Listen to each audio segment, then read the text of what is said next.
Em nome do Pai, e do Filho, e do Espírito Santo. Amém. Naqueles dias, Maria partiu para a região montanhosa, dirigindo-se apressadamente a uma cidade da Judéia, entrou na casa de Zacarias e cumprimentou Isabel. Quando Isabel ouviu a saudação de Maria, a criança pulou no seu ventre. Isabel ficou cheia do Espírito Santo. Com um grande grito exclamou: Bendita és tu entre as mulheres, e bendito é o fruto do teu ventre. Como posso merecer que a mãe do meu Senhor me venha visitar? Logo que a tua saudação chegou aos meus ouvidos, a criança pulou de alegria no meu ventre. Bem-aventurada aquela que acreditou, porque será cumprido o que o Senhor lhe prometeu. Palavra da salvação. Glória a vós, Senhor. Meus irmãos e minhas irmãs, hoje é o domingo, o último domingo que antecede o Natal. Estamos bem próximos do Natal. Hoje é 22 de dezembro. Daqui a uns dias estaremos celebrando esse grande acontecimento que mudou a história da humanidade. A humanidade necessitava de salvação. Nós estávamos perdidos, andando nesse mundo sem saber para onde ir. Mas, com a vinda de nosso Senhor Jesus Cristo, as coisas mudaram. Agora nós sabemos para onde nós devemos ir. O nosso caminho é o céu. São Paulo vai dizer na carta lá aos Filipenses,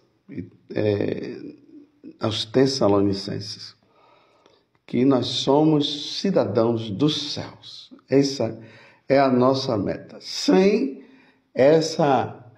esse objetivo, a nossa vida ela fica sem sentido neste mundo. E o evangelho de hoje, Lucas capítulo 1, do 39 até o 45, é o mesmo evangelho de ontem. Se vocês forem ver, é o mesmo evangelho. A visita da Virgem Maria à sua prima Santa Isabel. Ontem eu narrei para vocês o fato, logo após o anjo ter aparecido para Nossa Senhora, ela toma a decisão, de dar o sim, e ela vai para as montanhas de Judá. Hoje nós sabemos que essa montanha de Judá, a localização está ali em Karen. E ela vai visitar sua prima que estava lá, envergonhada. Era um segredo a gravidez dela, porque ela ficou grávida com idade avançada, e ela agradeceu a Deus também por ter tirado esse jugo, esse sofrimento da vida dela, de Isabel, de não poder ter gerado um filho. E nessa visita, a primeira coisa que acontece é que Isabel, quando olha para Nossa Senhora, Maria, e Nossa Senhora estava grávida há mais ou menos aí uma semana, porque a caminhada lá de Nazaré até as montanhas da Judéia, na cidade de Karen, 150 quilômetros, aí provavelmente uma semana de caminhada. Isabel já olha para Nossa Senhora e diz: Bendita és tu entre as mulheres, e bendito é o fruto do teu ventre. Como posso merecer que a mãe do meu Senhor me venha visitar? O olhar de Isabel estava voltado para o ventre da Virgem Maria. E por uma iluminação divina, ela disse isso, porque Isabel não sabia que Nossa Senhora estava grávida.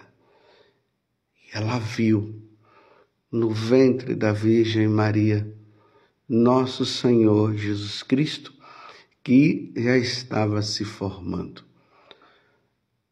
É importante isso que eu estou dizendo, que o olhar de Isabel estava voltado para o ventre da Virgem Maria. Isso é importantíssimo, porque toda a nossa vida deve estar voltada para essa pessoa, essa segunda pessoa da Santíssima Trindade, nosso Senhor Jesus Cristo.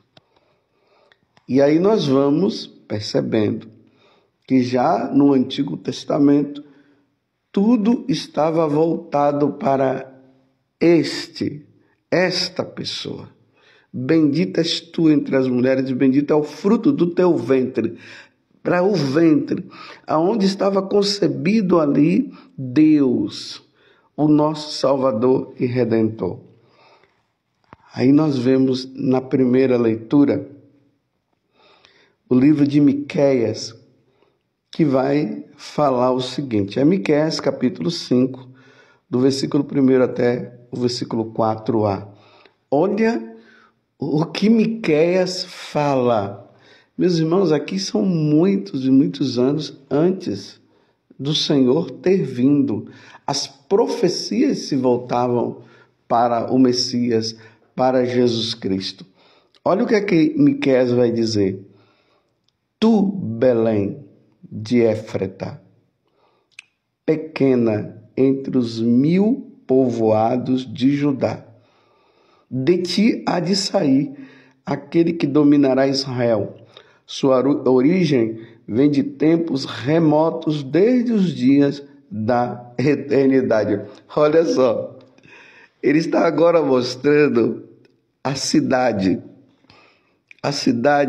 onde Jesus iria nascer. Lembremos, meus irmãos, que Jesus foi concebido em Nazaré. Não foi em Belém. Mas a profecia deixava bem claro que Jesus iria nascer em Belém. Belém de Éfrata. Belém, aonde Davi nasceu. A cidade de Belém. E aí nós nos voltamos ao dia 17, que ali fala sobre a questão da genealogia de Jesus, que ali fala justamente de Davi, que era da raiz também de Davi, que o novo rei viria. E Davi nasceu onde?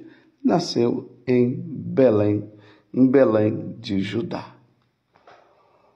Compreenderam que coisa maravilhosa? Tudo estava esquematizado. Agora aí nós vamos ver que não teria como Jesus nascer em Belém, porque Maria e José estavam em Nazaré. E aí vocês se lembram daquele decreto de César, que ele pediu que houvesse um censo, e foi justamente neste censo que José foi para Belém, Nossa Senhora foi junto com ele, e ela já estava ali naqueles dias prestes a dar à luz. Quando ele chegou em Belém, por causa do recenseamento, Belém estava lotada de gente, porque Belém não é uma cidade grande, não era e continua sendo uma cidade muito pequena. E aí, Nossa Senhora dá à luz, não tinha lugar para ela ficar, e acabou indo para aquela gruta, e ali Jesus nasceu em Belém de Judá. Primeira coisa do dia de hoje é isso. A profecia dizia. E mais uma vez, veja o que é que o profeta Miqueias vai dizer.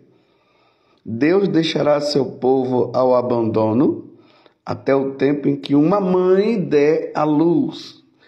Uma mãe der à luz e o resto de seus irmãos se voltará para os filhos de Israel. Mais uma pergunta: quem é essa mãe? Quem seria essa mãe? Agora nós já sabemos quem é. É a Virgem Maria. Aí ele não recuará, apacentará com a força do Senhor e com a majestade do nome do Senhor seu Deus. Os homens viverão em paz a partir de nosso Senhor Jesus Cristo, pois ele agora estenderá o poder até os confins da terra e ele mesmo será a paz, o príncipe da paz. E veja o que é que o profeta está dizendo, o profeta Miqueias, que Deus deixará seu povo ao abandono. Ou seja, desde quando, meus irmãos, os nossos pais pecaram? Claro que nós não vamos interpretar que Deus nos deixou de lado, não foi bem assim. Mas para dizer assim, que toda esta preparação, foram 2000 anos de preparação. Deus foi ali, desde Abraão até chegarmos em nosso Senhor Jesus Cristo. Nós estávamos ainda sobre esse jugo. Então, é como se nós estivéssemos abandonados até que nosso Senhor veio para nos redimir. E aí, a segunda leitura é importante notar. Então, lembre-se que eu disse que Isabel, o olhar de Isabel estava voltado para onde? Para o ventre da Nossa Senhora. E quem está no ventre? Jesus. Ela diz: bendita és tu entre as mulheres e bendito é o fruto do teu ventre. Depois, eu falei para vocês que o profeta Miqueias agora está dizendo, e aonde ele vai nascer? Ele vai nascer na cidade de Belém. E ali ele nascerá para nos redimir. E a carta aos Hebreus deixa-nos agora mais claro qual é a missão daquele que está no ventre da Virgem Maria, o Messias, o esperado de todas as nações, aquele que iria vir para nos redimir. E eu vou ler a carta aos Hebreus e vou fazendo aqui uns breves comentários para nós nos alegrarmos então com a encarnação do Verbo. Poderíamos dizer, mas por quê que a segunda pessoa da Santíssima Trindade teria que passar por esta humilhação? Porque é uma humilhação. Deus se tornar homem é uma humilhação. Porque Deus é Deus. Mas por quê? Aí vejam a carta aos Hebreus, capítulo 10, do versículo 5 até o 10. Ele diz: irmãos, está falando para nós, está falando para mim, está falando para você. Irmãos, ao entrar no mundo, Cristo afirma. Então, é o que nós vamos comemorar agora, o nascimento de nosso Senhor Jesus Cristo. Mas a entrada dele no mundo se deu justamente quando o Espírito Santo veio sobre Nossa Senhora e ela se tornou mãe. E ali Jesus, o Verbo divino, se encarna no ventre dela. Aí ele diz: tu não quisestes vítima nem oferenda, mas formar-te-me um corpo. Vamos compreender isso. O pecado nosso, a nossa desobediência a Deus foi muito grande. O nosso destino era perder a salvação. Nosso destino foi a morte e a morte eterna. Mas Deus, na sua infinita misericórdia, na sua bondade, Ele nos queria, Ele não queria perder-nos. Tanto que Jesus vai dizer que o Pai não quer perder nenhum dos seus. Lembremos da parábola da ovelha perdida. Aquelas 100 ovelhas, uma se perde e Deus vai em busca daquela que se perdeu. Porque Ele não quer perder nenhuma, porque Ele queria as 100 ovelhas, ou seja, Ele quer todos os seus filhos. Então, na sua infinita bondade, Deus, no decorrer do tempo, a reconciliação, ele se dava através de animais. O animal era morto, e através da morte daquele animal, nós, parcialmente, éramos redimidos dos nossos pecados, não de uma forma completa. Nós éramos redimidos, porque a reconciliação teria que acontecer com a morte de alguém. De um ser humano, Deus não ia querer. Então se oferecia o animal, mas não era suficiente. Aí Deus teria que morrer. Era Ele que teria que morrer, mas Deus não morre, porque Deus é Espírito, o Espírito não morre. Então Ele precisava ter um corpo para ser oferecido em sacrifício. Isso tudo, meus irmãos, é para nós termos um entendimento claro do ensinamento, ou do nascimento de nosso Senhor Jesus Cristo. Senão nós vamos ficar ali naquela fantasia de um menino que nasceu e aquela coisa toda, mas precisamos saber que aquele menino, ele é Deus. Então Deus precisava ter um corpo, é isso que ele está dizendo. Tu não quisestes vítima nem oferenda. Os animais não tinham como redimir o pecado da humanidade. Tinha que ser alguém. Mas o ser humano também não daria. Então precisaria ser um homem-deus. Compreendeu? Por isso que Jesus se faz carne. Aí diz, mas formar-te-me um corpo. Esse corpo foi formado aonde, meus irmãos? No ventre de Nossa Senhora. Foi ali que este corpo foi formado. Não foram do teu agrado holocaustos, nem sacrifícios pelo pecado, tá vendo? Pecado de animais não era suficiente, nem de pessoas. E Deus não queria de pessoas, porque Ele não queria matar os seus filhos. Então, uma vez que o sacrifício de animais não era suficiente, aí veja o que é que ele diz. Por isso eu disse, eis que venho. Aqui é Jesus dizendo, eis que venho. Aquele que nasceu em Belém, ele diz, eis que venho. E no livro está escrito a meu respeito, é o que nós vemos agora. O profeta Miqueias, que fala da vinda de Jesus, o nascimento dele que vai acontecer em Belém. Fala de uma mãe, aí nós sabemos que essa mãe é Nossa Senhora. No livro de Isaías nós vemos que uma virgem conceberá e dará à luz a um filho. No capítulo 53 vai falar de como ele iria morrer. Então todo o capítulo 53 do livro de Isaías ali tudo falava a respeito dele. No livro está escrito a meu respeito. Então eu vim, ó Deus, para fazer a tua vontade. Mas que vontade, meus irmãos, é essa? Então ele prossegue, depois de dizer, tu não quisestes e nem te agradaram vítimas, oferendas, holocaustos, sacrifícios pelo pecado, coisas oferecidas segundo a lei, ele acrescenta, eu vim para fazer a tua vontade. Com isso, suprime o primeiro sacrifício para estabelecer o segundo. Então, no Antigo Testamento, nós vamos vendo ali que no Templo de Jerusalém era oferecido um sacrifício de animais.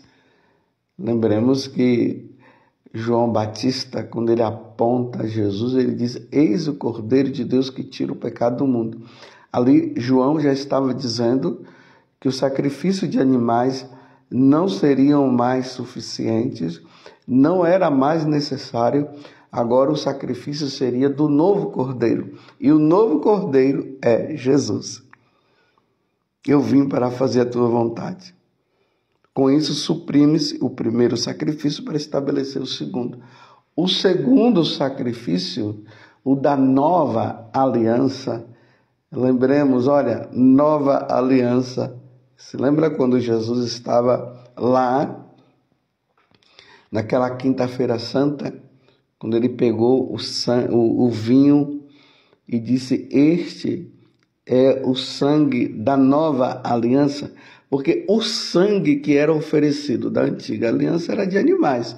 Agora, o sangue oferecido é o do Cristo. Ele se ofereceu na cruz. Ele derramou o sangue dele na cruz. É aí que está a coisa.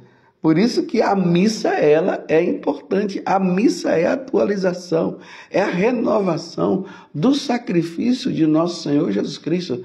Meus irmãos, Jesus veio para morrer. Jesus veio para se oferecer em sacrifício. Por isso o que o autor da carta aos Hebreus está dizendo: tu me destes um corpo. Para quê? Para ser oferecido. Esse sacrifício, meus irmãos, do Antigo Testamento foi banido. É por isso que o Templo de Jerusalém ele foi destruído, como Jesus havia falado. Esse templo ele não vai ser reconstruído. Isso é doutrina da Igreja Católica. Porque se esse templo for reconstruído, vai se oferecer o sacrifício antigo. E o sacrifício antigo de animais não poderá ser mais oferecido. O sacrifício único agora é o sacrifício da cruz. Por isso, não existe um outro sacrifício que deve ser oferecido a não ser o próprio Deus que se oferece em sacrifício pela nossa redenção.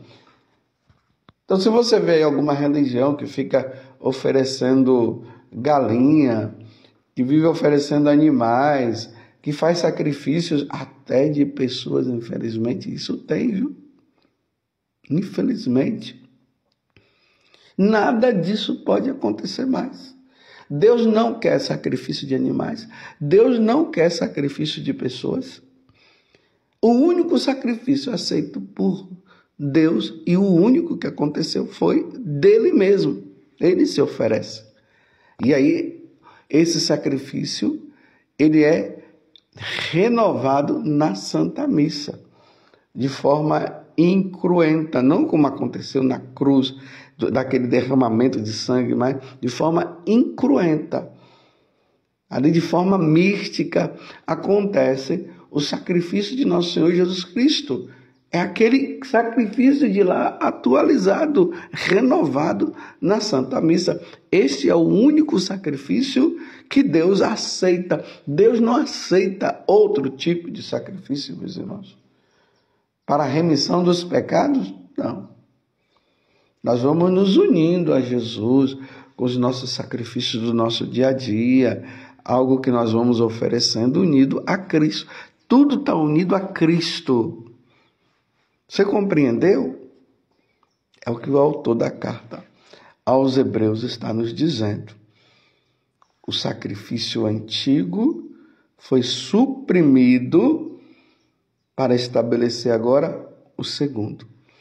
É graça a esta vontade que somos santificados pela oferenda do corpo de Jesus Cristo, realizado uma vez por todas. Que coisa maravilhosa! Quando chegarmos agora ali na celebração do Natal, que olharmos para o presépio, e no presépio estará o menino Jesus, ali está o sacrifício que será oferecido e que é oferecido pela remissão dos nossos pecados. A reconciliação com o Pai se dá por meio de nosso Senhor Jesus Cristo. E a única religião que Deus aceita o sacrifício é o cristianismo, é a Igreja Católica. Compreendeu? Por isso que o domingo nós não podemos faltar à Santa Missa. E eu termino dizendo, olha, um Feliz Natal, um Feliz Nascimento. Voltemos então para Maria que está grávida. E ali no ventre dela está o Salvador do mundo que nasceu em Belém. Que Miqueias está dizendo que é de Belém que virá aquele que vai ter o cetro e que vai nos redimir, e que na carta aos Hebreus está falando, tu me destes um corpo, porque Deus não tem corpo. Então tu me destes um corpo para nos redimir. Que coisa maravilhosa. Louvado seja nosso Senhor Jesus Cristo, para sempre seja louvado, e a sua mãe Maria Santíssima, e desça sobre você a bênção do Deus Todo-Poderoso, Pai, Filho e Espírito Santo. Amém.